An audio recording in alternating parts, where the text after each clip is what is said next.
Hey, hey, hey, music lovers!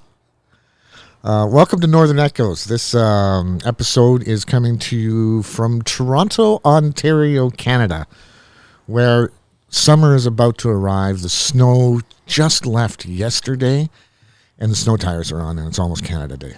But that's a cool thing. That's what we do here, right? I am so stoked about today's guests on Northern Echoes. As you know, Northern Echoes, we explore the craftspeople and the creative people behind the live music industry, behind supporting the bands. We all know about the bands and their exceptional creativity, but there's a village that travels around them and supports them. And today, I'm like super stoked to have Howard Ungerleider on the show. Howard, welcome to the show, and let me just run through your bio. Okay. Because it's pretty impressive. And to me, Howard, I'm going to flatter you here. Take it all in. You're like a sensei. You're like the Yoda of lighting, right? Well, thank you. You are, you're a legend, right?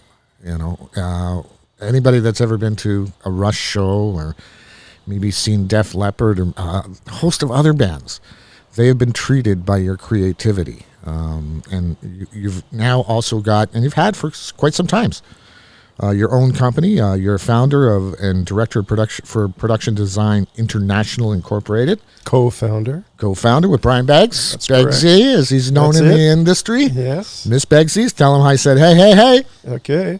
You're a renowned designer, and the production company specializes in live events, exhibitions, and experiences. With over 3 decades of industry experience, Howard has established himself as a visionary creative force, driving innovation, excellence in production design.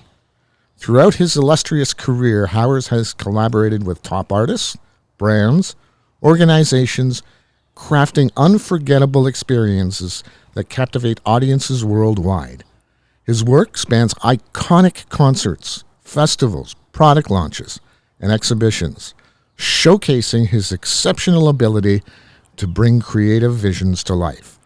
Under Howard's leadership, Production Design International has earned a reputation for delivering cutting-edge, large-scale productions that push the boundaries of technical and artistic possibility. His dedication to excellence, creativity, and client satisfaction has cemented his position as a respected industry leader and sought after expert in lighting and laser design. I think it was sawed off, actually. Sought after? Yes, Howard, well, thank you. Thank you so much. So good to see you again. It's good to see you too, Mark. It just, I don't know where to begin. There's so much ground to cover. But let's start at the beginning. Take us back to, as you know, I'm really geared on the circle of how things happen in life and the path that people go. And this is telling your journey, right, from where you started. So you were born in New York. That's correct, yes. And take us from there. Like, when did you touch music, or when did music touch you? I think music always had touched me. My grandfather was a mandolin player, and he used to always have the mandolin out when I was just a child, a little baby. Wow! I used to always hear him play, and I think from that point, I moved forward with loving music, and I don't know. I used to have a lot of. I used to collect a lot of radios when I was young. I had shortwave radios, and I had listening to a lot of music from around the world through the shortwave radios, believe it or not. Oh, that's very, very cool. I used to tune into some stations, and, it led me on a path to hearing different types of music. So that's where it started, and I eventually bought myself a guitar, or found a guitar, hounded my parents to get me a guitar. I forget how I got the first one. And I just started playing. I was self-taught. Eventually having lessons. And didn't last long with lessons because it was too structured for me. I like sort of free form. And the rest was history. After that, I just started listening to everyone, you know. And way back when I first started, in the 60s. And what were some of the bands that you like, you know, listen to, like Close Out the World? Because that's, you know, when we grew up, we put on these headphones that were as big as this. Yeah, well, I mean, acts that probably no one would know now, but The Animals was one of my favorite bands to listen to, Eric Burden. My mom actually took the record and smashed it when I was playing it so much. She hated it and smashed it. And then eventually I would listen to Jimi Hendrix, you know. I love Jimi Hendrix. And I listened to Traffic. Cool. Listened to, I would say, the Beatles. I loved listening to some of their music. It was incredible. Yeah, the Beatles, the creativity that they had, the layers, right? Yeah. You know, what Martin brought to the production and the sound. And, you know, you heard the album the first time and then you heard the album the 20th time and you picked something up new after the 20th listen. It was exciting, you know, because you would never know how they put it together, but it sounded so great. And for the time period, and, you know, something, even to this day, still sounds great. Still holds up, for sure. So that was inspiring. And, you know, I would walk around a lot when I was in school, and I wanted to play in a band because I always saw people, you know, other guys. And eventually that's what happened. I would play guitar. I switched over to bass because I love bass. And then I was playing in bands. I would pay very good money to see you play bass. I really would. It's in today's world. Yeah, well, today it's probably a lot different than it was when I first started. But yeah, that's how I first started. And then, you know, I grew up in a very strict environment in my house with my dad. So drill sergeant from, the armed forces. So we used to get drilled to bed at night and, you know, get inspected. And we had to comply with his rules and regulations at home. That's why I wanted to get out of my house so badly. Like, and music is part of that escape with the want to get out on your own. And I got to say, my parents were really, you know, my dad more was really not into music unless it was like the Irish Rovers or something along those lines. But they wouldn't listen to music at home. You know, it was more to listen to the news. And I would play music, and, you know, they would get upset. It was too loud. And, you know, I would listen to a lot of the DJs on the New York radio, the FM radio, because the FM was like a breath of fresh air. I used to listen to AM, and I used to hate AM music. It was too top 40, and, you know. Well, it wasn't high fidelity. It was nothing like that. But then you had personality DJs on. And in my area, in New York, you'd have people like, you know, Cousin Brucey or Allison Steele, the Nightbird. You know, I'd go to sleep at night, and I'd have these radio stations on, and they would play all this incredible music, and, you know, it was inspiring. And I always had this electric energy inside of me. I can't describe it. It's an energy that I would excite myself about something and then, you know, follow through with that excitement and make something happen because of it, which gave me, I guess, perseverance. I would just be transfixed on what I want to do. So I became a musician. I played in this band for a while, or many different versions of the band. So let me ask you, what did your father do after the Army? My father worked in a clothing store in Hoboken, New Jersey, that suited up Frank Sinatra. Isn't that cool? The big client was Frank Sinatra. And later he went and bought the store, and he was the owner. And he wanted me to take that over, but I had no interest in doing that. And did you ever meet Blue Eyes? I was introduced to him on one occasion. And I was told to be polite. And yes, I was polite. I had no idea who he was. Right. You know, until later. It could have been. It could have been anyone. Mm-hmm. Could have been Al Capone. I wouldn't know the difference. But it was good, you know, and that was his life. And I was not going to be part of that. I just had no interest in that at all. So you went out and you started canvassing for your band. Well, I didn't canvass. You know, the band, we sort of played in our school. That was the first place. And once we started, we had a bit of a following. And there were different configurations of the band. And because I couldn't afford a bass guitar, I used to actually play bass on a regular guitar. And for a while, and then I finally got a bass guitar. I used to rent a lot of equipment. You know, we were inspired by like MC5 and bands like that. I remember playing, you know, I Want You by MC5, you know, which was kind of fun if anyone ever heard that song now. It was heavy at the time, and we had all these walls of amps behind us and that we rented from Victor's House of Music in New Jersey. Anyway, I got a taste of what it was like to be up on stage, and I liked it. But I knew that I don't think it would materialize. It's so tough to, you know, especially with thousands of people trying to make it. Mm-hmm.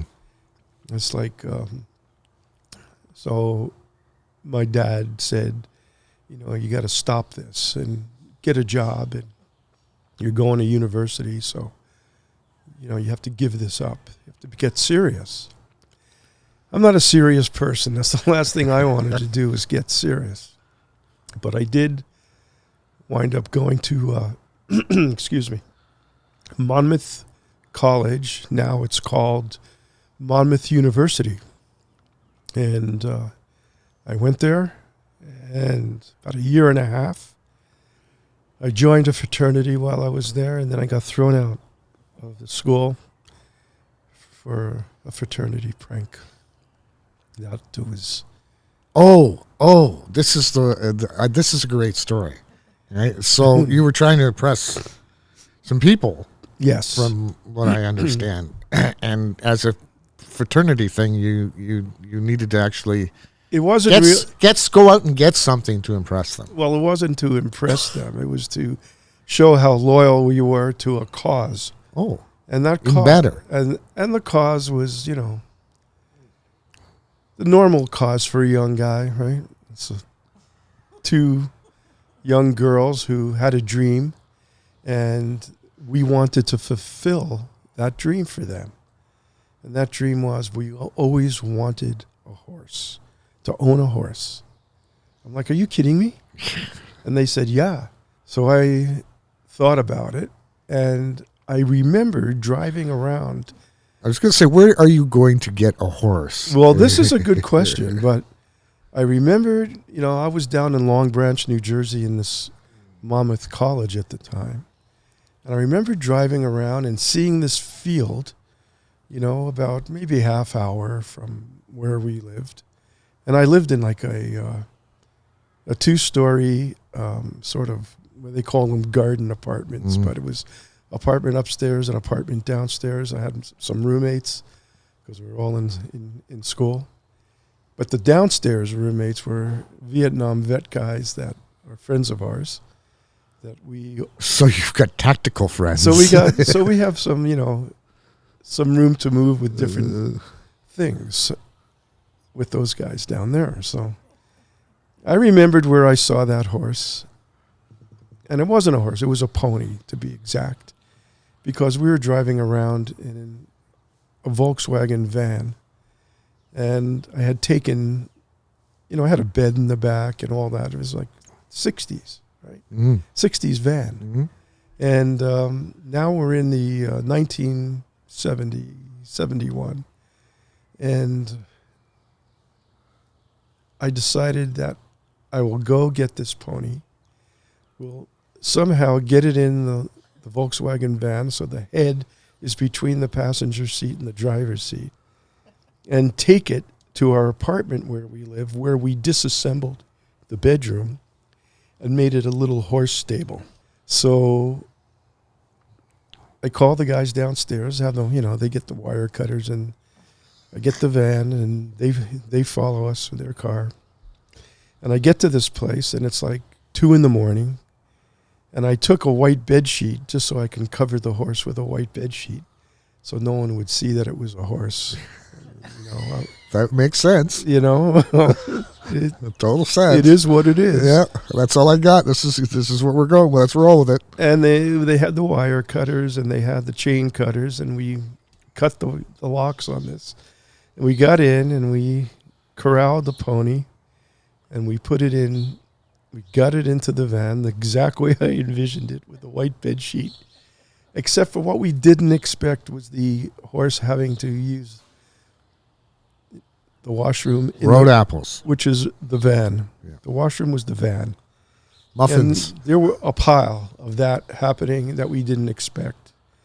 And we're driving down the road, and this is going on, and then, my roommate goes, "You got to calm this horse down. It's like, it's like shitting everywhere."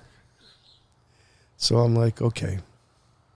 Anyway, we got it, and we had to be real careful because we lived right on Ocean Avenue in Long Branch, New Jersey, across from this burger place called the Windmill, and we had to get it upstairs. So we sort of pushed it into the townhouse configuration and up to the bedroom. And that was a chore. It took about almost an hour. We weren't seen. Stubborn? Was it stubborn? It was stubborn, yeah. But it moved. And then we got it in the bedroom where it finally lied down after it shit. It lied down, and that's where it remained. And then we went and we kept it there until the next day when we brought the girls over saying, "Here's your horse." And they're like, "Well, we don't know what we're going to do with this." I said, "You asked for it. Here it is. We brought it for you." I have my own radio show for the university, right? I'm up on the radio, and that's like a late night show. So I'm up there, and at that time, the news came to you through teletypes, right? So you'd rip it off and read the news. And there was a news report about a missing horse from the Monmouth racetrack in New Jersey.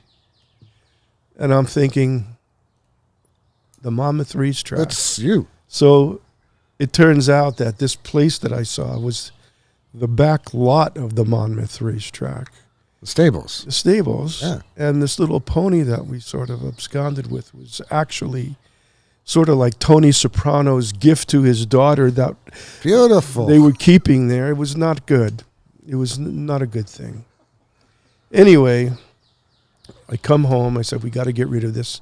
And where are we going to put it? Well, we can't go back there. So we need a field where it can run free. And the only thing that I could think of at the time was they were building a shopping mall out by a place called the Eatontown Circle. They had just taken down a bunch of trees, and it was like a forest behind it. So we said, listen, we'll take it out there and let it run free. We'll get it out of the complex. And then we'll clean everything up. So we've got garbage bags of shit.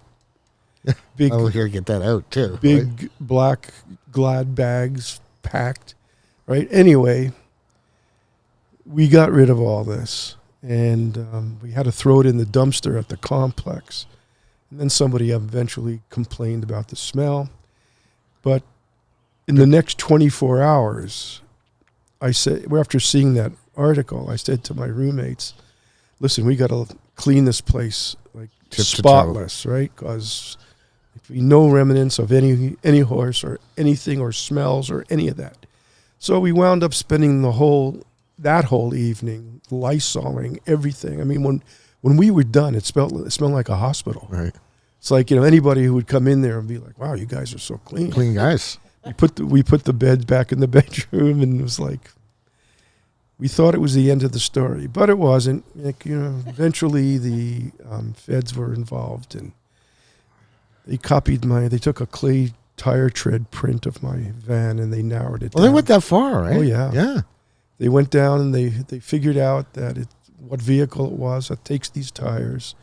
And I don't know. They found you. They found us somehow. And one day we're sitting around getting stoned. And there was this knock on the door. It was like this. This is kind of a friendly knock. Oh, it was a friendly knock? It was like Oh, really? one of those. Yeah, right? yeah. Hey, hey. I couldn't get that sound on the mic, unfortunately. I was like, so we said, yeah, come in. And then in they came. And we had a big bag of pot on the table. We were smoking and not expecting to see two guys from Dragnet walk in. And, they're two guys in suits. And they took the bag of grass. They threw it behind the couch. They said, we're not here for this. We're here for the horse. And we played dumb. We're like, what horse? Not me. Anyway, to make a long story short. You got toughed. You got kicked out. We got caught. And luckily I was underage at the time. The two Vietnam vets weren't, but they sort of got, I don't know what happened, but I was gone. Yeah. Yeah. And then, that's, you were probably saying, yeah, that's no problem. I'm out of here anyways. Well, we all went down to the station, and I was put in a little lockup for 2 days, and then I got let out, and then I got called in to the dean's office, and then I got turfed. So that's how that was the beginning of my career. But during the time that I went, that's quite a show and quite a spectacular one to start with. Exit. Well, it was a good exit. Anyway, so I get turfed out of there, and it's a fraternity prank, and so I got sort of a big slap on the hand, and I was part of the student council committee that we used to bring in rock shows to the university when they had them, and I had the pleasure of meeting this gentleman named Sean LaRoche, who was a representative of some of the bands that would come, and I remembered his name. I remembered meeting him, so I figured, this is a good contact to get, into the music business somehow. But I went to get my band a recording contract because we had made this demo. So I was so naive. When you're young, you're naive, right? And I went in, and for 3 weeks I tried to get into this guy's office. And the secretary just would blow me off. And no, Mr. LaRoche he's not here today. And so I used to say, I'm just going to sit here until I see him. I said, I've met him before. I said, I just want to talk to him. So persistence. I was persistent, and I was so persistent that I got anybody that steals a horse is committed to their own career. People for sure. don't like when people steal horses. I found that out the hard way. That's commitment, though, right? It is commitment. So anyway, I discovered when this woman goes for lunch.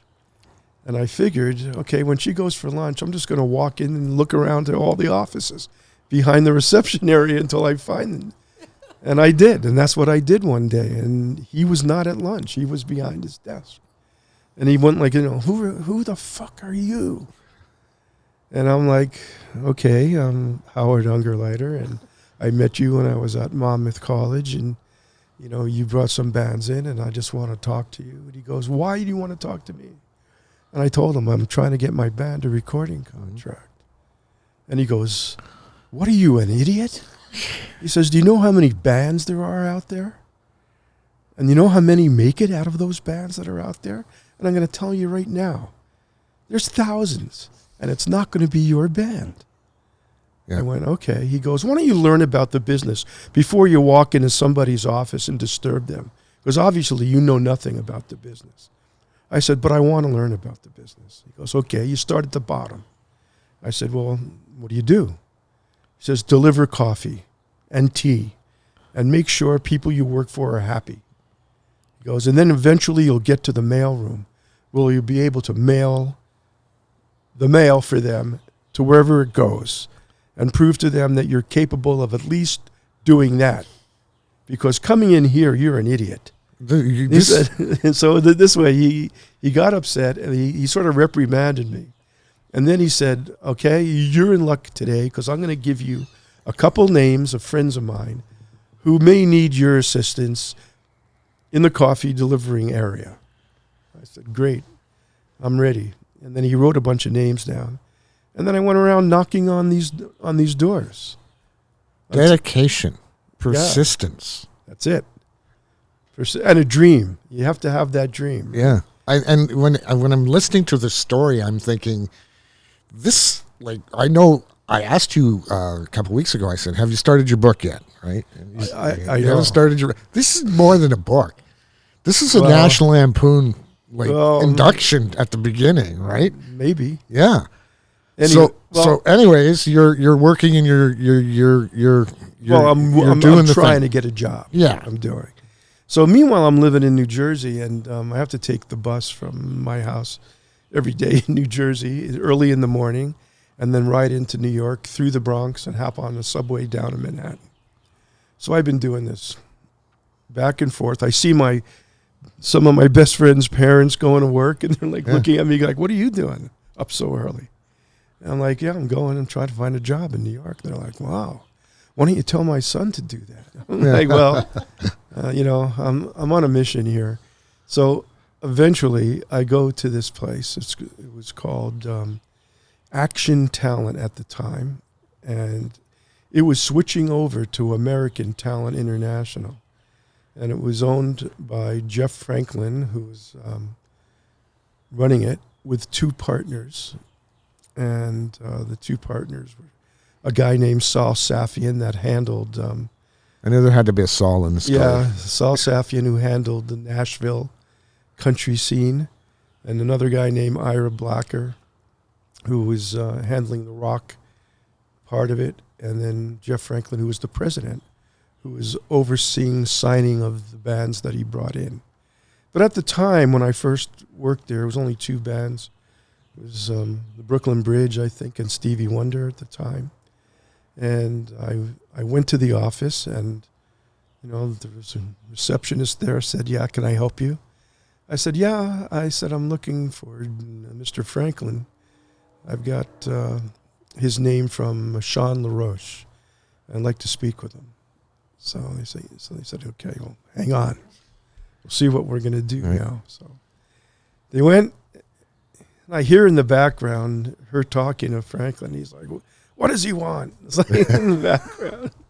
This is classic. He goes, "Send him in." So I go in. That's what I told you. It's like that movie, Swimming with Sharks. Yeah. So I go in there, and he's like, "So he sent you here." He goes, "You're going to work in the mailroom?" He goes, "You're going to deliver coffees?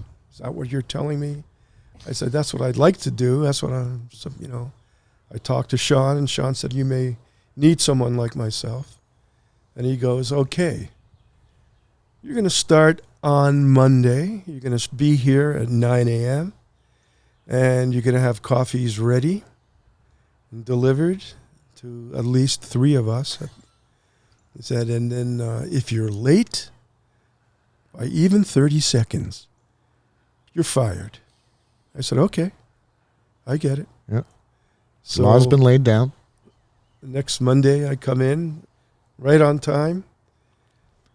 I got a bunch of coffees from the coffee shop downstairs that I had to pay for out of my own pocket. And I brought it in, and I had, all the accoutrements on the side. And then he goes, "Okay, that's a good job."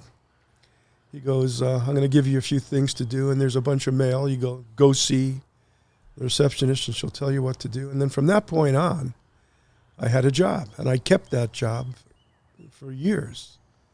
And in the course of having that job, I worked my way up from, the mail room, doing the publicity, sending publicity out to CPI here in Toronto. Oh, really? At the time, to Michael Cole's attention. I remember putting labels on it and, representing some bands.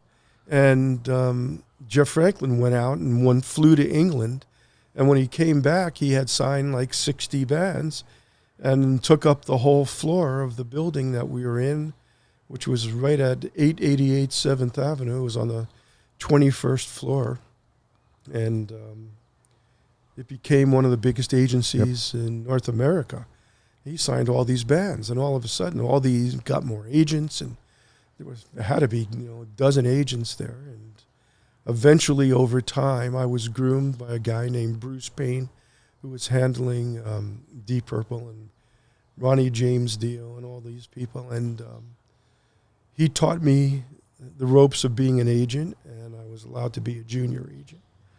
And I drove around a lot, and then a lot of times when bands were stiffed by promoters, they would send me to collect the money. Collections. That was collections for a while. That was the collections department. So I had a lot of experience putting deals together, understanding the deals, collecting the money, and protecting the acts. And I became friendly with a lot of people. Did you have a New Jersey accent when you were collecting? Well, people still tell me I have one, but there were certain people involved with the agency at the time that would help you if you ever had a problem. Gotcha. I see And what they you're really saying. didn't work at the agency, but I had phone numbers. Subcontractors. Yes, subcontractors that I can call. Yep. Like different people who would help you solve problems if you ever ran into it Absolutely. quickly. Yes. So I would go down, collect money, take people for rides in the car, in the limo that they would send me down. There'd be a limo. I'd have them get in the back, take a ride, tell them, listen, you owe this money to, Blue Oyster Cult. You have to put it in cash. It was a cash industry back It was then. a cash industry. Right. You put it in this bag and give it to me, and then I would put it in my attaché case and go back to New York, and that same day, right? So I would do this a lot of times. This is actually getting to be a fun job to a little degree, to a certain degree. You know what it did? It made the promoters afraid of you. So it was like when they saw you coming, they knew, oh, this kid's coming to collect money. Start counting. So later on, when I became like a tour manager, It helped. It helped a lot. And the band said, wow, these promoters are so nice. They're giving us all these things in the dressing room. Like, we didn't even ask for them. They're not even, what things we asked for. I said, I know. It's like, Getting stuff done, they're being nice to us. They didn't know. They didn't know the backstory. Yeah. Right. So anyway, throughout the course of this ATI experience, I would travel with bands, and all the bands would ask me, like Savoy Brown, Fleetwood Mac, Deep Purple. All these bands would say at the end of the show, hey, so what did you think of our show? And, I did lights in high school, and I had a lot of lighting ideas, and I did see a lot of shows. The Who was by far my favorite band. And I went to the Fillmore East in New York and saw them so many times. And they were one of the few bands that had a magic live. When they played, they sounded exactly like their albums. Where I found that Led Zeppelin, who I also liked, never sounded close to their albums, and I was disappointed when I would hear them live. Let me just stop you here, because The Who sits with me the same way it sits with you. Mm-hmm. And have you ever, just put on, let's say, Quadrophenia and listen to that and thought, even though where you are today, man, I'd love to create a lighting show for that album specifically, just because it moves so much. Absolutely. Yeah. That was like, if I could do lights at that time for anyone, it would be them. But that never happened. So. Right. So anyway, I would travel around, collect money with bands. I got to meet bands. They would ask me about their shows, and I was honest with them. I would say that, you guys were great, but I really don't see a show here. So they would ask, questions. Can you help us maybe put something together? And I started doing that. And I guess Jeff Franklin got wind of it over time, or someone did. So I got called in one day, and they said, well, who do you work for? And I said, I work for ATI. Why? And they said, are you sure? I said, yeah. Is this a Come to Jesus meeting? Yes. This is later on, after a few years I was with ATI. And I had done a lot of work. And I had actually tour managed Blue Oyster Cult for a while I was at ATI to help out the tour manager who had to do something else. And, you know, I guess they said there's only two choices left for you. Because they said, you're taking money. We don't see it. Where's our cut? Right. And I'm like, well, right. I'm a kid. I spent it. You know, it's like there is no money left. And so it was like, well, I'm still a kid, even though I'm not, you know. Right, yeah. So anyway, the two choices were you could leave the agency and go up to Toronto, where we just signed a club act, and work for them. And for much less money, we're not paying you anymore, so you'd have to cut your own deal. And we want you to make sure they like us. But they're not paying you. But they're not paying me. I have to get paid by them. Oh, okay. Right? So, and they said, so don't get so accustomed. you take a cut from the band you're going to. I have to just go and have them pay me, because that's my punishment, because they're not going to pay me anymore. Does ATI get any of this now? ATI has signed them. Okay. But they're not paying me, but they're just sending me up. Right. To be their tour manager, mm-hmm. and to take them on the road and teach them how to tour. And I should talk to their managers about payments and what I need. Right. So I said, okay, what's the other choice? You're fired. So there was like no choice. Thanks for making the choice for me. And I'm thinking, now I have to go to Canada. I have to leave my comfortable, well, I still, you know, living with my parents. So it was like, yes, I get to go. Right. But I'm going to another country. It's kind of, you know, different. So I go up to Canada. I tell the customs agents I'm just visiting. So I get in real quick. And I walk into the Rush office at the time. That was on Glencameron Road. Glencameron Road and Young? In North Toronto. Sheila, who was who's still working for them to this day. She's the sort of bookkeeper, accountant. Still working for them to this day? Absolutely. Wow. Sheila Posner. So I went to Sheila and said, hi, I'm Howard Ungerleider from New York. I'm Rush's new tour manager. I've never met the band before. When they said it was a club act from Canada named Rush after a while, and I'm like, oh, I've never heard of them. And then I said, I need 10 grand and a hotel room, and I need to speak with management about salary. So they're all nervous, right, because they had just signed the contract. And they said, okay, you just have a seat here, and I'm going to go talk to the managers, and we'll be back. So very Canadian. Very Canadian, very polite. We'll be back. They were very polite, and I'm sitting there, and what's really happening that I don't know about is it's going, this guy from New York is in a black suit has just come up here in a limousine, and he's asking for him $10,000, and he wants you to pay him, and I don't know what to do. And it's like, well, just calm it down and tell him that we're working on it. We're working on it, and tell him that he can stay in our house if he wants to stay somewhere. So I wound up staying with Vic Wilson at the time. Right. In his house, in the basement, next to his St. Bernard, were there. It was kind of interesting, different. Right. It's better than a horse. Hadn't met the band at all. Eventually, you know, I'm being shuffled around between Vic Wilson's house and Ray Daniels' house. What are we going to do with this heavy American? Yeah, like we have no money right now. Right. We just signed this deal. Yes, we're going to get an advance, but we haven't got it yet. He wants 10 grand for what? And then finally I said, listen, we're going on tour. ATI has booked them as opening act for Uriah Heep. Wow. And we're about to go on tour. They've played a few shows before I've worked for them. In northern Detroit and in somewhere, I think a drive-in theater somewhere in Ohio, or I don't know. I wasn't on those shows. And this is like I came to Canada around the early July, 1974. So Right after the snow melted. and they didn't have a drummer at the time. And I argue with Geddy to this day.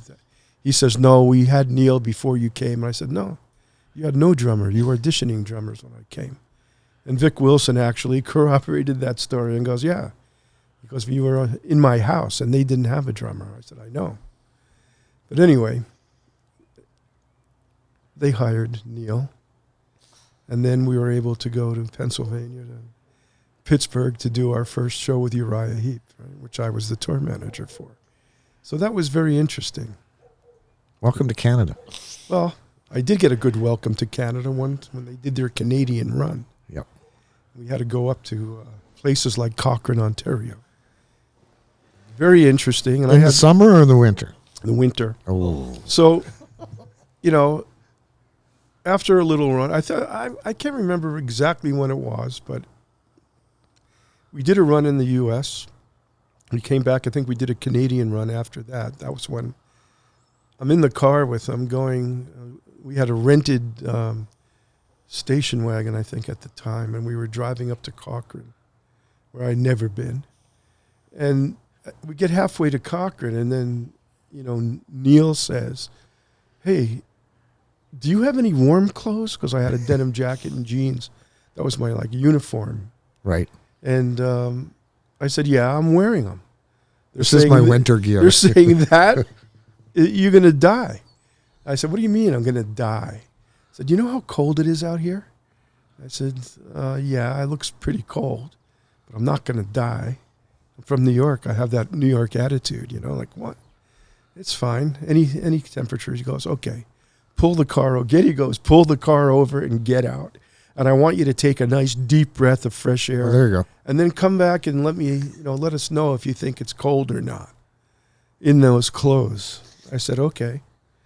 So I get out of this car, and when I take this big deep breath of fresh air, it feels like someone took two knives and sliced my nose open. And I'm gonna die. I hear the electric lock on the car go down so that I couldn't get back in. And they're all inside. They're all inside laughing. And I put my hand on the car door to open it up, and it gets stuck. Right? And I remembered when I was a kid when my friends putting their tongues on fire hydrants. And I'm thinking, this is like what this is. This is like my hand is now stuck. It is freaking freezing. And yes, I am eating my words. And they're all laughing. Anyway, they finally let me in. And they said, next truck stop we go to, you're buying a parker. Immediately. And then we eventually made it to Cochrane, Ontario. Big polar bear out front. Staying in a hotel where the local natives are hitting themselves over their heads with logs and fighting. And it was a very unique experience coming to Canada. Yeah, and we'll get to the question that we really want to ask you in a little later on, because you've kind of been indoctrinating into the Canadian way and culture through, and we have to thank everybody at Rush for doing that, for bringing you, I have through to thank this journey. It opens your eyes because you're from New York, and the New Yorkers and New Jersey, people from there, they have their own attitudes. They're sort of they're always right. You're wrong. It's my way or the highway, and that's just the way it is. And there's an arrogance to it. There's a rudeness to it that doesn't exist outside of that area of the world. And sometimes when you're hearing them talk to each other, they're very animated. And it's very colorful and loud. Yeah, but they may be just saying that they love each other. You know what I mean? It's that kind of culture, right? Like, it's a different. They have a strange way of showing their friendship, and it's like the English. They'll butt you in the head. Yeah, they'll give you a headbutt as that's a sign of affection. Then go have a beer later. Yeah, then go have a beer. That's Anyway, so it was a good learning experience, and I love Canada so much. Actually, I'm up here as a citizen. So I became a citizen, and now I'm a dual citizen. Well, let's ask that question then. Why don't we ask that question now? You toured with Rush for 40 years plus. Yep. You've done multiple other bands. you're calling Canada home. Why? Because I feel there's no other better place in the world than Canada. I love this country, especially this time of year, from the spring until Christmas time. After that, it becomes kind of different, a little bit rougher. Yep. But there's no place like it. There's no place that really, I mean, maybe Norway and northern Norway and Sweden or Scandinavia, but I just love this country. Is it the physical geography? Is it the people? Probably a whole bunch of these. Is it our culture? Right. I think it's all of the above, actually. Right. Yeah. So it's just it's different than anywhere else. Yeah. Right? Well, don't get me wrong. I love the United For States. sure. But I just love Canada because I find it very calming. We're more subtle. Yeah. It's a little more subtle. A little bit more respectful, and clean. Yeah, and the water tastes excellent. For everybody listening and watching, and so Frank, the co-producer and of the show, and he's originally from, he's dual citizen as well. So he's from the States, California. He lived in Jersey. Okay. Right. So he's completely identifying with these conversations. And what exit? Yeah. Well, you gotta take the New Jersey Turnpike to 40, which takes you right into Atlantic City. There you go. And I was just outside of Atlantic City at Brigantine Island. Oh, do you ever go to White House Subs there? Of course. So I often ask Frank that question. Why? Because I'm a very passionate Canadian, and I'm humble about it. Yes. I know we have work to do as a country, but that's just how we evolve. And I asked Frank, I've known Frank for 30 years, and, why Canada? Why did you pick Canada? And we're humbled, you know what I mean? And grateful that you would pick this country. So thank you for sharing that. Now, let's go back to Rush. So you managed their tour for how many years before you said, okay, so you did tour and lighting at the same time? Yeah, I did some touring, some lighting, a lot of tour managing. I did, I was out on tour with Brian Auger's Oblivion Express. And Brian Auger is an amazing jazz organ B3 player. Cool. And he actually taught Keith Emerson from ELP. Wow. The tricks. And he had a band in the early 60s or 70s with a woman, I think it was early 70s, a woman called Julie Driscoll. And they had a song called Season of the Witch that was very popular.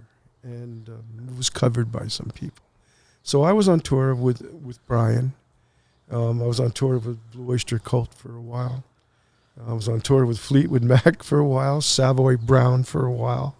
All these older bands that maybe the young generation have not heard of. Fleetwood Mac, I know they have because they had resurrected themselves in many different ways. But yes, I mean, they were all, like Brian Auger's tour was amazing because people like Herbie Hancock would come up. Wow. They would come in to jam and, get all these jazz greats that would come and just hang in. And jazz was made for jamming. It was made for jamming. It was one of the best experiences. And I'm still, I still see Brian on occasion, and his son Karma, who I'm still in communication with. It's kind of a laugh on Instagram. I think he's a real estate agent now, but he played in his dad's band. Oh, cool. So I mean, it's all good. So it was all really good experiences. And with all that experience, then I was able to go and become a very confident tour manager. I've been around the block with the promoters, so I know they all knew me. Rush didn't know that's what it was, but then I took Rush around. And sort of, there were many very hysterical times that we had. For sure. And it was just like having a bunch of brothers. Like we drove around in cars for years, endlessly. And then eventually we graduated from cars to vans, which I'm very familiar with, as you know. Yep. Vans. Especially a VW Especially ones. the VW van. And then eventually we went to these big motorhome called the Barth. It was made in Elkhart, Indiana. That's where this company is. And we wound up calling it the Beirut Bomber after a while. It was many hysterical things happened in that. And eventually graduated to a bus where we had our own bus. And I had a little area in the back referred to as For an office? No, to sleep. Okay. And it was, it was deemed the stoop. Where the guys in the bed would go to your stoop. They had 3 staterooms. Time out. They had 3 staterooms on this bus, and I had the stoop in the back. It was perfect. Right? So you've come of age like multiple times during your life through these experiences. Yeah, it's been amazing. And, when I first worked with Rush, and I think I listened to them closely, and because I'm a musician, I could appreciate what they're doing. But in the early stages, I felt I can't describe it a little bit. I'll try to. It was an electricity that I felt inside when they would play that very few bands, like The Who had it. Right. But Rush had it. And I would listen to a lot of bands play. And this electricity would come very rarely. And it came when I was listening to them closely. And it just made me think that, wow, these guys are amazing. There's another layer here. There's another level. It was something, you can't put your finger on it, right? But I remember being at the Capitol Theater in Passaic, New Jersey, and they were doing their sound check. And I was out there listening to it when I had to use some makeshift lighting thing. I had to climb up in the ladder to make it happen. And I remember standing out front, and they were doing their sound check. And I just got that electricity there again. I was like, whoa, this is so amazing. They're going to blow people away, which they did. I actually told Ged's mom, I said, I made a sarcastic comment to her once. When I was counting money, we came back from Canada, I was counting all the money out. And I had it all lined up on the table in her home. And she told this story 1,000 times to people. And Getty kept complaining, oh, my mom is telling that story. It's like, yes. And she said, she called me Howie. So she said, Howie, can you tell me, is my son going to be famous? I said, if he's with me, he's going to be famous. Getty in his book goes to great lengths to pay homage to his mom, right? She was so amazing. And the upbringing that he had, and her being a single parent and losing his father at a younger age, and just the importance of where she stood in his life, right? And so for us to hear that anecdote from this kind, genuine Jewish mother, who, obviously, they usually, all parents have plans, and who accepted that her plan wasn't going to work, but opened her arms to what was coming down. Yeah. Right. I mean, she saw me counting this mass amount of money that we had on the table. So I guess, that's why more than she probably was making in the store, right? Sure, absolutely. And it was just one of those things. I love Ged's mom. I didn't know her, Ged grew up with his mother. Yeah. I didn't, but I really loved her as if I did grow up with her. And I believe it was a mutual, because we were always happy to see each other. Yeah. Well, you become part of the family. We talk about touring and touring family, and how, you become another member of the band, and that's what you're known as, is, the fourth member. Well, I don't know that, but yeah. Well, in the industry, it's, okay. Because you've been around with them for so long. And there's a creativity that comes with the crafting of lighting, right? And the production of a show. Absolutely. So I speak out all the time about, it takes a village to carry the music to a live audience, right? So it starts in the studio, and it starts with the creative of the, in this case, Rush, the 3 guys and their producers. And it's germinated all the way along the way. And then it comes to show. and it's time to tell the story visually and in an audio sense, and you need creative people to pick up where the band is finished writing and take the story to the audience. Which is great because with Rush, you know, Geddy was instrumental in assisting in the creations of the shows with me. And we sit and brainstorm always in the early days. And let's talk about that process, right? it's an interesting. It's an interesting process because I've been to their studio, different studios when they were recording, but I try to stay away from the studios to give them their space. And they don't want me in the studio anyway. It's a distraction. I'm putting a show together. I'm not recording. So I really never sat in any of their recording sessions. I visited, but I never sat in on any of them. And I felt that let them do what they have to do. And, I don't know. I don't think I'd be welcome on that situation because they have their creative juices flowing. They're different people. Their egos are there. And I really don't want to see that part of it because I like the part that I have after the fact when they can present you with the finished product. Yep. And you can listen to it if they let you. And it's a relay. It is. Right? It's a baton toss. Yeah. And then, I would be a ritual going to Ged's house, sitting down, and I would show him what I would like to do, knowing the name of the album, sometimes not hearing anything. And just like when they did Snakes and Arrows, I had designed a system, not even knowing the name of it, that was actually a snake-like truss. And no one told me the name of the album. It just was kind of weird. Yeah, so I put this, and then when he said it was Snakes and Arrows, I had this design, and he's like, oh, that's cool. Did you do that because of the name? I said, no, actually, it was a design that I had. That it just came to me. That was kind of weird. Then things like that happen. Like one year, I was at my buddy Billy Ballard's cottage, and I was sitting in the back, and I saw these massive wind chimes. And I was staring at them going, wow, that would be great if I could put video walls up on the stage like that. And on one tour I did.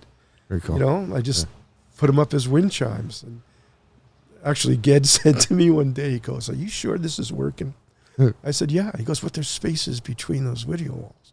I said, I know, but the eye fills it in. He goes, really? I go, yeah. He goes, I said, come out front and have a look. So he did, Yeah, it's the three-dimensional aspect and the perspective, right? It automatically fills it in for you and so adds depth, right? So in the process, we'd have these brainstorming meetings with Ged, and he would, ask for ideas that I would like, and this is before the whole team would get together. Right. As the years went on, the team got bigger. The creative team got bigger. Yeah, we got Alan and Dale, and I used to have my friend Norm in there, and so there was always a creative meeting, which was excellent, right? I love those. Plus, you got to hang around, and enjoy the company. Right. And then I would leave after that, knowing what the premises were, and then come up with what fixtures I wanted to use. I always had the lyrics, because I've always got the lyrics in advance, and I design my show to the lyrics. So you didn't design to the music, you designed to the lyric. Yeah. And then once I knew what the lyrics were talking about and what the content they were delivering, then I can assimilate it to the music. So then you got the beds. You got the music separate? The music would come. I usually got the lyrics before the music. Oh, okay. That's an interesting perspective. Yeah, so I like to when I would read through the lyrics, then I would know, I would know what I'm doing. Like one day, on the song called "The Wreckers," Yep. I knew that I had to, create some kind of havoc with Right. a ship sinking, right? And then those guys, Alan and Dale, had come up with this video where it was a ship sinking in the pouring rain. So I had to create my version of, while that video was playing, I created rain out of lighting fixtures to lay in on top of the video to bring it to the audience, to make it a bit more three-dimensional. For sure. So that's what I did. This thing is rolling away for some reason. Just keep pulling. I'll come and adjust it, but Yeah. you guys keep talking. So, that was something that it was powerful. Let's talk about when you first started. There was lighting, right? Because that was your production for lighting, and you may do some set augmentations and stuff like that. Yeah. And we're talking, you know what I mean, podcast. We're talking before anything started moving, any mirrors started coming in. Yes. And so it progressed, the lighting progressed to like a mirrored fixture, right? And like, so you use bounce, right? And being able to do different things in lighting techniques. Yeah, but I exhausted the theatrical lighting aspect of fixtures before I would go to any automation. Right. So it's one of the things I was stubborn, and I didn't want to go to the automation. I mean, Genesis had come out. They're one of the first bands to ever use, the VL1. Right. The Very automated, light. The very light. The very light. And they came out, they did the whole number. And I thought to myself, you can't really follow that. It's been done. Right. So let me exhaust all the theatrical lighting effects before I come in touch with the automation and the intelligent fixtures. And then I will know from the theatrical world how to blend theatrical lighting with the automation. Absolutely. So that's what has happened. And then I had a lot of help, because in the beginning I would program my own shows, but when I ran into a problem with one of the computers, and I would sit there, I would lose my train of thought, and then I couldn't go on with the programming the way I wanted to, because I had to solve the other problem. Then I would forget where I was creatively, and it would just not sit well with my whole creative flow when I'm designing. It's like hitting a brick wall. It's like writer's block. Right. So I would bring in a bunch of great guys to help me with the programming. So when that happens, they can deal with it, and I can move ahead with my thought process without having to worry about that. They would fix it. So I had people like Matt Drusbeck, Tim Grievous. I had Keith Hoagland. And these are all now guys that are, lighting designers. Stand on their own. Yeah. Yeah. I mean, I had Matt Tucker. It was a lot of people. Well, and it's also an opportunity, to collaborate in a creative sense, because that's always good. Yeah. And teach each other. And as they've learned from you, and you probably picked up some stuff from them as well. And Yeah, no. and then they progressed into their career to advance. Yeah. Because again, we're talking, we're hoping that some people that are listening that are going to want to be lighting directors and want to choose this industry. And Oh, yeah. No, I have a guy that worked on the last tour, Andy O'Toole, who helped me quite a bit, and he went on to work for. I actually helped him get a job for Solitech after it was over. really, Yeah. But, he's out there. He did, what's that band? I can't remember at the top of my head. got a song? No, it was a band, Cambria, something in Cambria. I don't know. So it that creative sense, it just percolates all over, right? So you've exhausted all your lighting. You've taken theatrical lighting as your basis. Yes. Right. We've added intelligence that come with movement and gobo, and now we're adding some more smoke, obviously, for pickup of the image and the beam, and now you're lighting air. You are. You're creating an environment, which I always have. And I've always been like, sometimes less is more. Mm-hmm. The most powerful cue of all is black. The blackout. Blackout. Dramatic. Yeah. And I like hitting people with lighting from a long way away. So I used to use a lot of 5-degree fixtures. Right.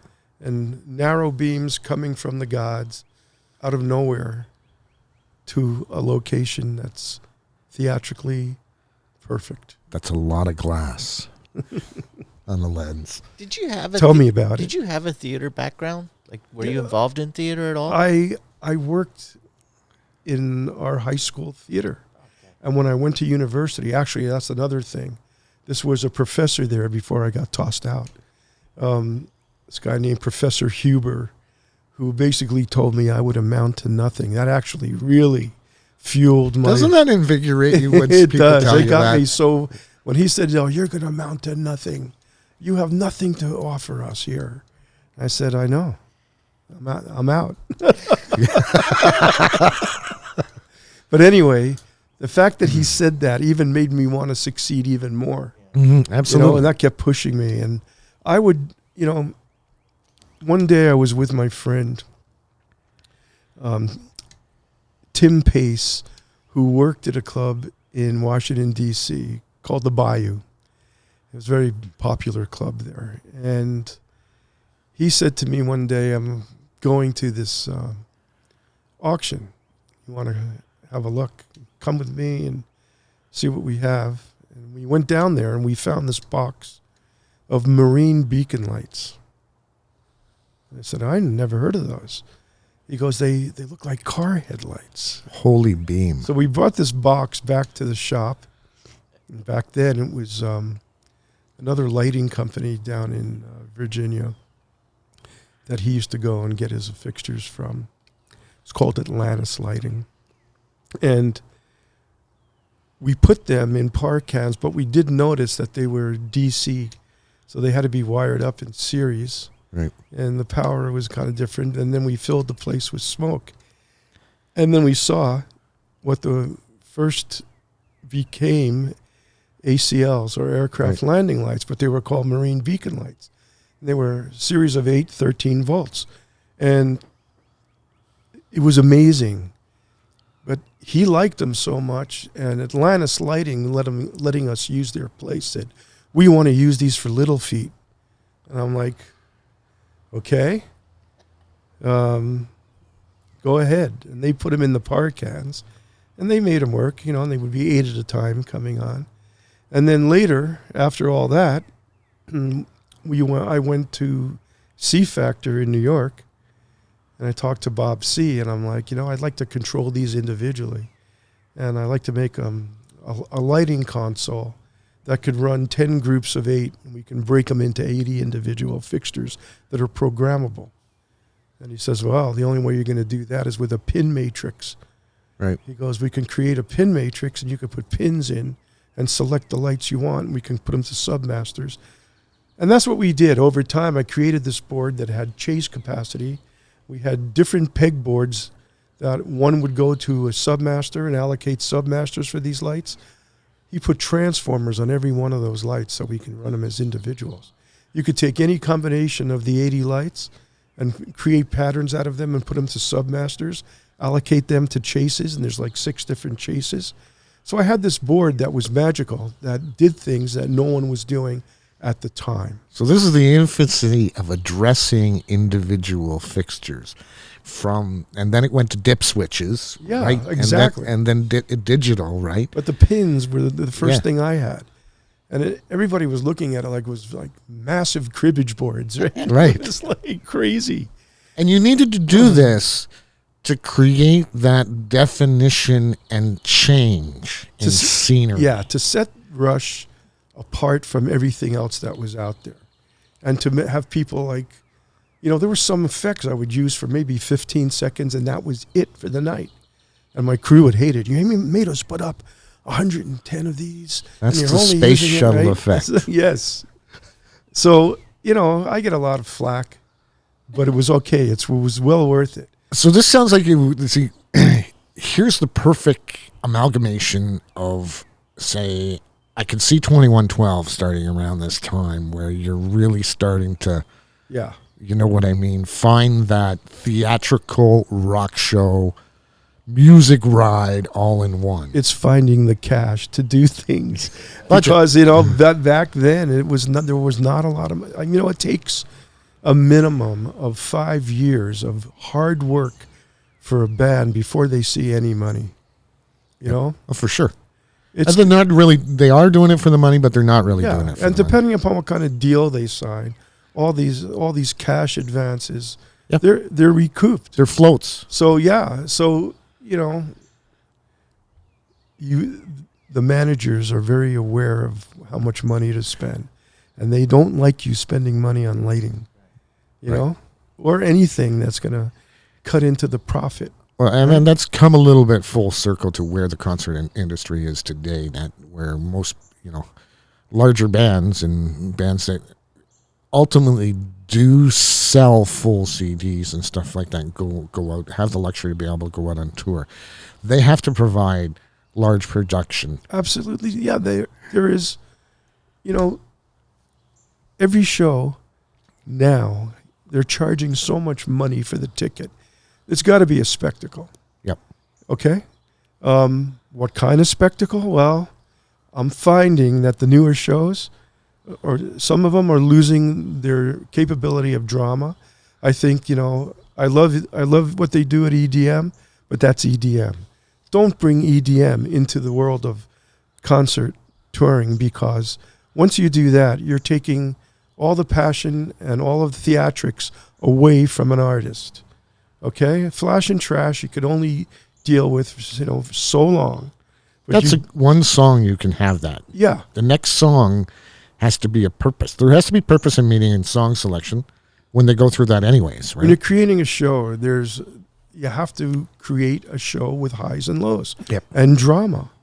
And make things look amazing and make people say, wow. Okay? If people go wow at an EDM show, they only do that maybe once or twice. And the rest of the night, they've seen it all because it's all in your face. Right? And you can say, wow, I guess it depends on how good the drugs are.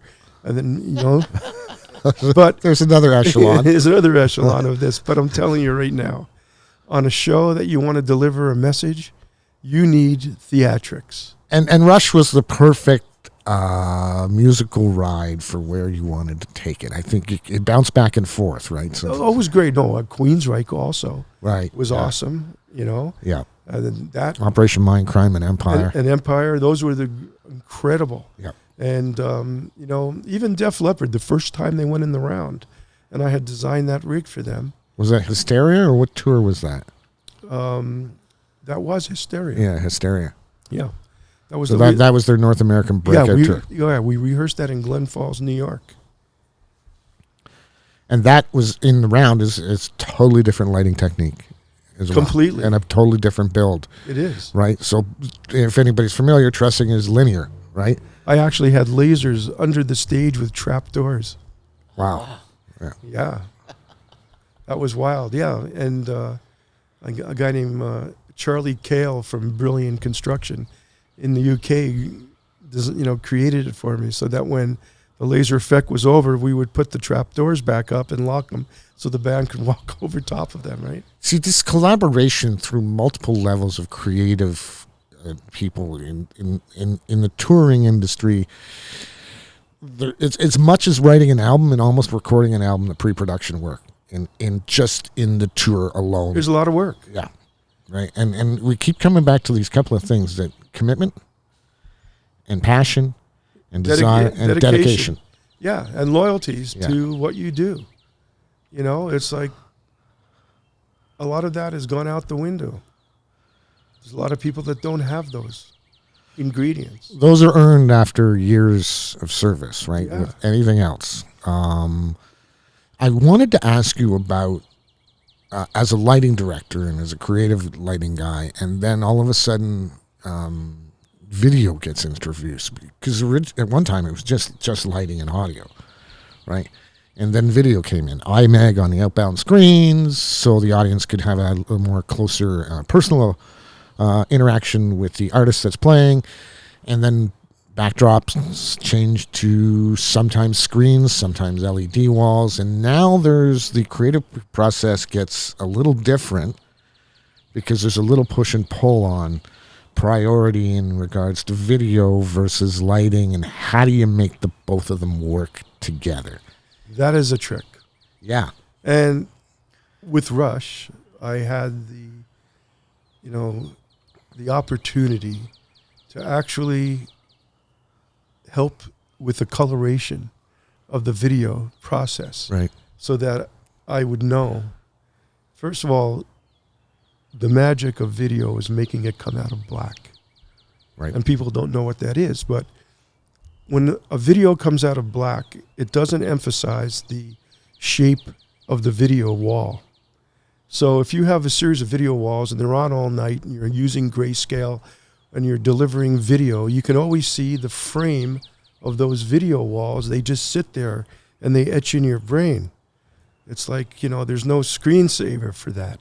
So, but when you bring video out of black, the images are coming out of blackness. You don't see the frame.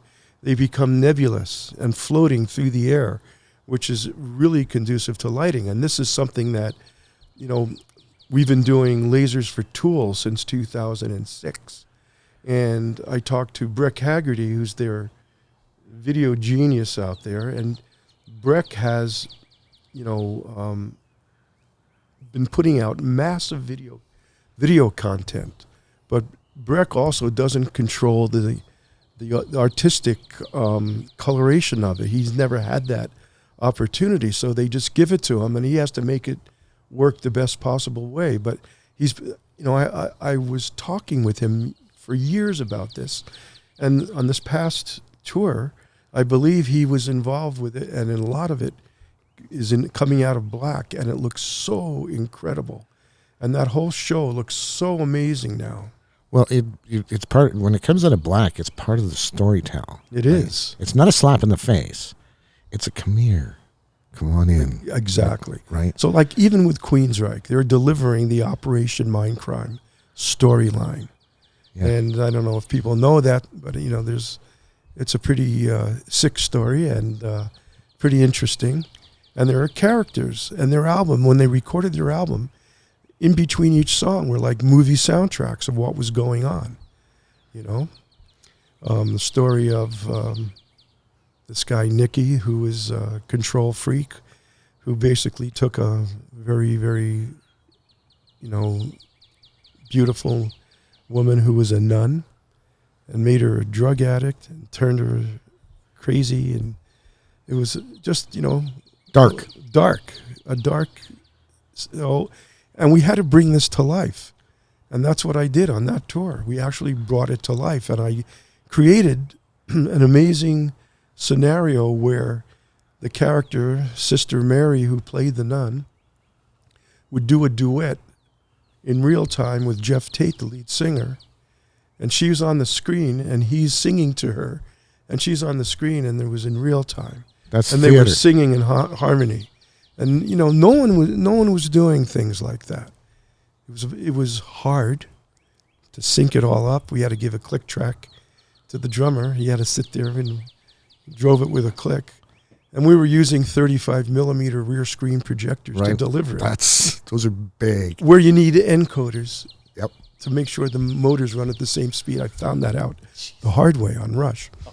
Well, that's when we had 3 of them. That's blending, right? So projection blending. Yeah. Right? So you got 3 projection. There's software for that now, but there wasn't back then. Yeah, but there wasn't back then when we had to use encoders, and I had to go to a guy like Brad Farron.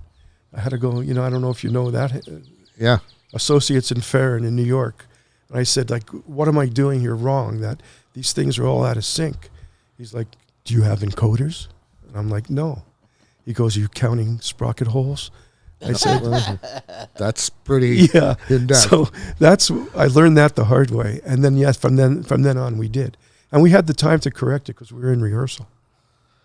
So technology in the staging industry has come so far in the last 30 years, and you've been able to help, watch, and see it progress along the way. That's pretty amazing, right? Well, that's what gives me an edge on things. And even with a laser company, and I'm thinking of laser effects and what you can do with it now. And you can take a laser and you can throw a sheet out and you can tell the sheet what colors you want inside of it, and where they go. You never could do that in the past, right? Yeah, and the lasers brought just another level to the experience. Yeah, there's this company called Pangolin, the software that is incredible, and a company in Slovakia called Quant, spelled Kvant, and they build these rock solid systems combined with the Pangolin software, make the most incredible laser effects you can see. And we've been using them. You know, we use other systems as well, but we're pretty dedicated, and we have a boatload of their gear. Well, I'm assuming that there's a technical collaboration between you and them, your suppliers. Yes, the suppliers are very supportive. Right, and you're going to push the envelope just because that's Howard, right? You know what I mean? You're going to. I always push the envelope, right? And you're going to push and see how far you can carry this and what. Okay, so if it can do this, then I want to do this, right? So we're halfway there. So let's make it kind of happen. But the software creator, his name is Bill Brenner. He's a genius, and he really did a great job on this software. Now they have all the young guys that are into the software, taking it deeper and deeper and deeper, which is like, some of it's way beyond me. But I know what it can do. Yep. I see what it can do, and I like it to happen. I mean, I never thought a laser would be, you can put a brown tannish color. Right. You know, out of a laser. That was a huge leap, is when we went from green to other colors, right? I remember the first laser I rented from PDI was a 10-position table. It was we had to build in a deck to support it behind the talent, and drop threaded rod from the truss and bring it down a certain level, highlight, pin mirrors all over the venue for the bounds, right? And the cone at that time was the killer, right? That was the killer effect at the time, but they've come so far. Yeah, but they've eliminated their optical trains. Right. So all those optical effects that you have on your table don't exist anymore. Now they're just going through a scanner. Right. Right? They're not going, into an optical. And I don't have to water cool it anymore. Well, that's great. And you don't have to get 3-phase power either. Yeah. Right? So there's a lot of, or you don't have to be a plumber. Right. And you don't We had to actually have a plumber go into the venue and reroute the water supply for the water cool, right? Yeah, and you don't have to put the water into a 480 volt power supply. Yeah, it's to cool the laser system down with a glass tube, and every time you'd crack that glass tube, it was $30,000. So now it's like the size of a microwave oven, plugs in a 15 amp wall outlet, and it'll put out 40, 60, 100 watts, whatever you want. And it's image. You can have image as well, like animated image. Now, although the higher power lasers are internally water cooled. Right. Yeah. But they just reprocess it, right? Yes. So it's an onboard. But you can't let it freeze. I got a quick question. Rush has been known to be one of the most filmed bands. I know they did a lot of tours, and I got the opportunity to edit one of their DVDs. What's the balance like? Because lighting changes dramatically because those lenses have to pick up. You're lighting for an audience, and now you have a lighting director that's coming in for the cameras. Like, what's that dance like between you and the person who's coordinating that? It's a very difficult dance because a lot of the lights that I use are not conducive to good filmmaking. So you have to adjust. I have to change color. I have to use filters. You have to look at if you're going to use minus green or an ND3 or an ND1, these technical terms. And now a lot of these automated lighting fixtures have it all built in. Oh. So it's easy to change them now, with automation. And the ones that don't, you have to still slap something over the front end of it. You can still use the internal workings. But. So to prepare for that, is that like a day of preparation, or is it many days? It's a day. Wow. It's a day of prep. I mean, there's some Like Wayne Isham, I dealt with him on the Queensryche. He didn't even want to see a lot of light. He wanted it dark. And it's like kind of frustrated me because I couldn't do what I really wanted to do. Right. But he's Wayne Isham, and I'm not going to argue with him. Yeah, it's a dance. You know? Right? It's a dance. It's like if Director X comes in and says, I want this, you're going to do it. Because he's Director X, right? It's a little professional push and pull. Yeah. Right? You know what I mean? See how far you can take what Yes. you want to do, and hopefully they'll pull back a little bit without, I think the dance is trying to harmonize and get to a point where you're both happy, right? Yeah. And now lighting fixtures have come so far. They can do so much from such a far distance as well. Yeah, the programming now is just, okay, you want to do that? No problem. I can, I can do this. I don't have to gel. Let me see your figure. Do you still have fingerprints? No, they're all gone. That's a good lighting guy, right? Burns off his fingerprints on the old par cans. Yeah. That's it. So I used to lean on the switches when my guys had their hands inside the cans, and I'd be out in the front of the house talking to someone and lean, and I'd hear, Howard, get off the board. So, if you take a look back at, your 40-year career with,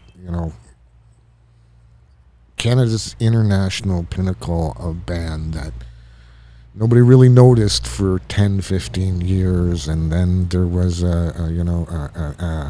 just an aha moment, and that really happened after Neil's first hiatus and his Ghostwriter when they came back to tour after a hiatus, and that brought the band. It was a whole bunch of like closet fans before that, right? It was an awakening, Yeah. what it was, because of first of all, Neil's tragedies that he went through were just staggering. Yeah. You can't even put yourself in that position to understand mentally what you would have been through. For sure. And then to come back, to live with that and come back and talk about it, very difficult. He wrote books. People read those books. People fell in love with those books and understood what Rush was all about. And I think that was the awakening, Yep. which brought out a larger cross-section of people going, hey, these guys are really smart and they've endured so much, and maybe we should check it out a little bit. And, unfortunately, they stopped a bit too soon, I think. This is my own opinion. Mm-hmm. I would have liked to seen them just go maybe another year, and I think it would have been a completely unbelievable end to a career. But then what happened to Neil after that was a shock, because I didn't even know that was coming. Wow. They kept that really quiet. And everybody knew that Neil was very, very private, very, very. He always has been private. Yeah, and it was accepted in the base, and we respect that, right? It came after a time, Yeah. right? But I think it came after he wrote those Ghostwriter books in that trilogy, and the band came back and had all of a sudden it was like, my God, we missed this band. We they went away for a while, and it's just so good, and there's so many levels in the music, and they're brilliant musicians. Brilliant. Understatement. So, when you sat there and watched what was happening on that stage, I think Alex Lifeson's the most underrated guitar player that's out there. Hands down. Yeah. And he's amazing. Geddy, I can't even begin to talk about, because he's doing multiple things, and it's incredible. And then one day, when I was talking with him, he was playing, and he sort of messed up a part, which was unusual for him. And when I talked to him about, hey, what happened there? He's like, I was thinking of baseball scores. Yeah. And I'm thinking, you're up there doing all this thinking of baseball scores on top of that. It's kind of funny. That was kind He of could funny. process a lot, right? I know. Like you said, he was a multi-instrumentalist. He played everything but horns on stage. Yeah, he was doing a lot. And then there's Neil. So you have three people who are virtuosos in their own right, and they're coming together to make magic happen. And that's what the fans were there experiencing magic. Yeah. I know I was, and there were days where I was just in a trance. Like once the show started, if I'm doing a show and I have a friend that I know very well standing in front of me at the lighting console, I wouldn't see him. And then at the end of the night, he'd come up and go, "What are you, an asshole?" He goes, "He didn't even say hi." I said, "I didn't even see you, because I'm in my own little world. You know, I'm looking at the band, I'm watching Neil, I'm not looking at anything else, and I'm running my show, which is I'm very active during. You're the a show. conductor. You're literally a. But I'm also calling a bunch of spots before they had, all the new spot technology now, that's out there where You actually had people operating. you had spots. people operating spots, and now you don't. Well, you do, but they're on the ground. You're following With the people remote, on these follow me spotlights, right? So there's nobody in the air anymore. You were a mass conductor at Rush shows, right? I tried. I did my best You to entertain the masses. Well, the music moved through you. It was pretty evident. Well, that's what it was. You can't overwhelm the music. Yeah. You want to enhance the music, and that's what I was doing. I was enhancing the music, and I was having a very good time, Why not? doing it. It was like I was playing my own instrument while they were playing theirs. But I was keeping up with three people, right? Well, and you're keeping them in sync as well, right? Yeah. So it's just, you think about all the things that you've done and where you're going. I know PDI FX has been around for 20 plus years. 30 years. Since 94. And I remember the infancy of PDX with Brian Beggs. PDI, yeah. PDI. With Brian Beggs and when Lasers started. So what are you doing now, and where are you going to want to go? And I know you never want to stop. No, I don't want to stop. I want to keep creating shows, and I sort of morph from lighting to lasers and back to lighting, and I get called in as a consultant for many different projects. I just relit down here at the distillery district. There's the Spirit of York distillery. I just relit that whole building inside, right? Yeah, so now you're doing venues now too as So well. I'll do some venues. I mean, we do everything. We're doing theaters in Quebec, doing laser installs for the opening of a movie. And it's permanently in there. We just finished doing Cleveland Cavaliers. We just installed 8 lasers for the Cavaliers and the Cleveland Monster. And, we're moving So you're doing the programming for that too? We did everything. Johnny going to be doing on that? John was on that. Yeah. Scott is on it. I have Scott Wilson is one of our top guys. He's excellent. And, we still have used John Popowitz. And Johnny Popowitz. He's the best, right? Man. Johnny Pop's the best. Yeah. Johnny on my last show last year, and he was like Cool Hand Luke. Yeah. I'm doing another tour that I can't mention, but I'm doing another tour. I'm leaving next week with John. We're going to go out there and laser up a storm. Cool. Because we want to see more of you out there. Well, now that, I'm trying, I'm out there.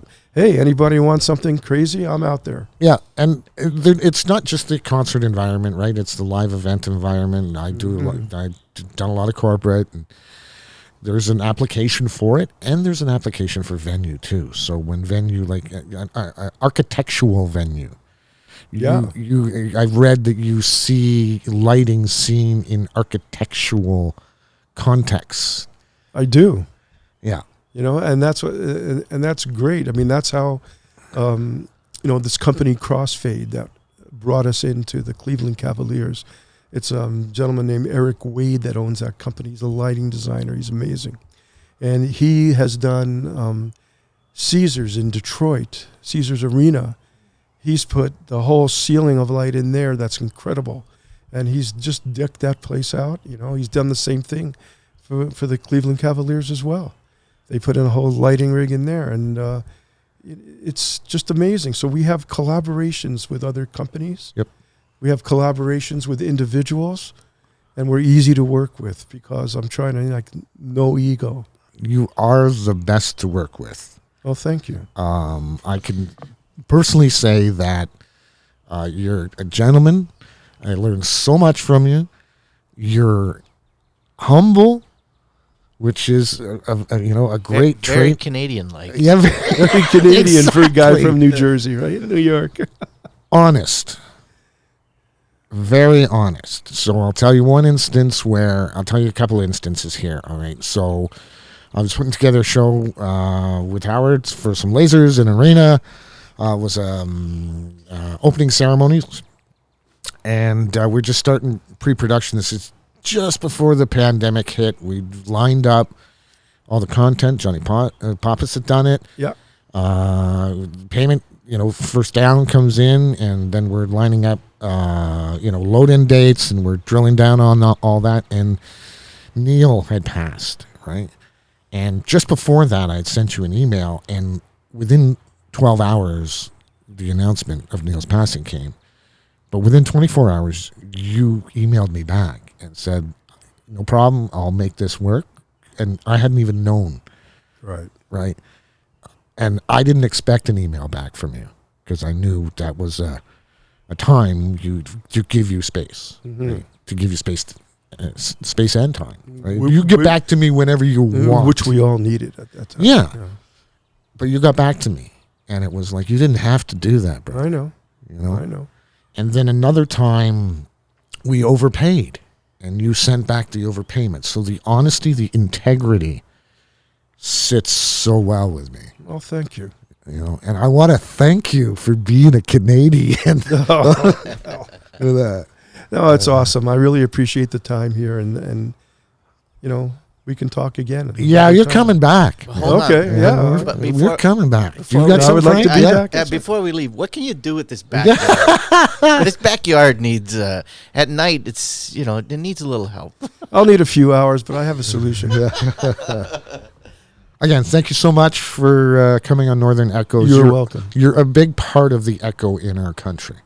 I'm just going to leave it at that. And much grace to you. Well, thank you very much, Much Mark. grace to you. Thanks. Bye-bye.